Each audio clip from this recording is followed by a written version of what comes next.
जब से छोड़ के गइला खोता हमारा आँखी से आलोता। जब से छोड़ के गइला खोता हमारा आँखी से आलोता। ना ओंघाई आवता मन लागत नइखे कतही हमर बाबूजी। खबरो आई आवता मन लागत नइखे कतही हमर बाबूजी।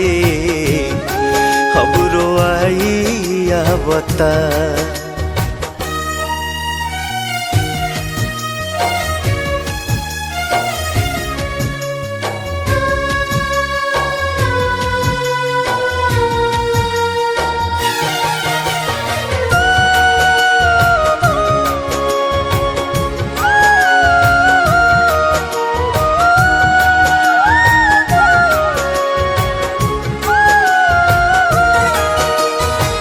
अंगुरी धके चले सिखवला जग के राह देखवला।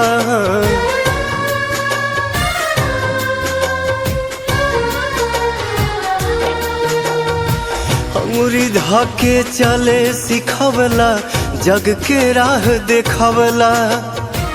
कहानी मन कहा बाउर एक एक बात बतवला। कहानी मन कहा बाउर एक एक बात बतवला। अब ता कुछ न बुझाता हमके कुछ न सोहाता। याद रही रही के अंतिम विदाई आवता। मन लागत नइखे कतही हमर बाबूजी। खबरो आई आवता मन लागत नइखे कतही हमर बाबूजी। खबरो आई आवता।